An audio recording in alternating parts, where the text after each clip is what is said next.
بسم اللہ الرحمن الرحیم۔ دوستوں میں آپ کے لیے ایک وظیفہ لایا ہوں۔ یہ وظیفہ حاجت کے لیے وظیفہ ہے۔ کوئی بھی آپ کو حاجت ہو تو آپ یقین کے ساتھ یہ وظیفہ کریں، اللہ تبارک و تعالی آپ کی ہر مشکل کو دور فرمائیں گے۔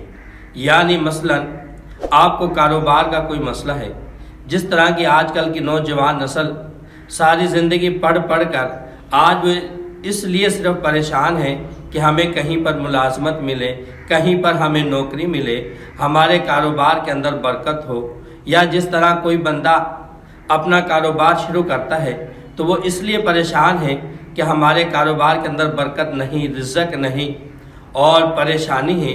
جب آپ یقین کے ساتھ یہ وظیفہ کریں گے تو اللہ تبارک و تعالی ضرور آپ کو فائدہ عطا فرمائیں گے۔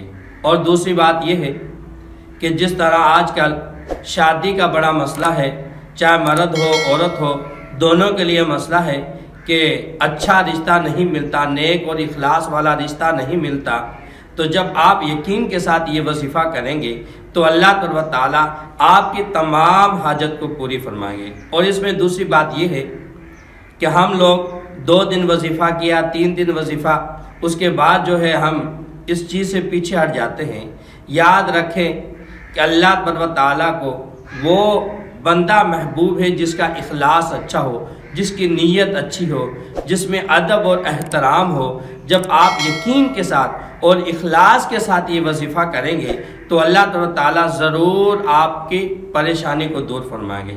آپ نے کیا کرنا ہے، یہ وظیفہ آپ نے صرف 7 دن کرنا ہے اور جمعرات سے شروع کرنا ہے، اور جس کام کے لیے کریں صرف وہی ذہن کے اندر ہو، نہ دنیا یا گھر بار کا کوئی مسئلہ بھی ذہن میں نہ ہو۔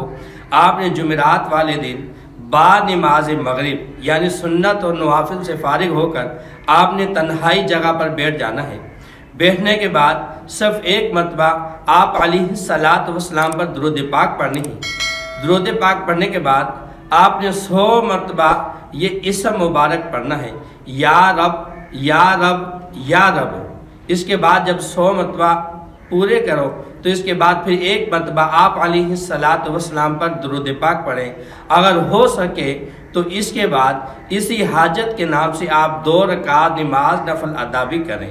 اس کے بعد چلے جائیں، 7 دن تک یہ وظیفہ کریں۔ میں امید کرتا ہوں کہ اللہ تبارک و تعالیٰ آپ کی کوئی بھی حاجت ہوگی ضرور اس کی برکت سے پوری فرمائیں گے۔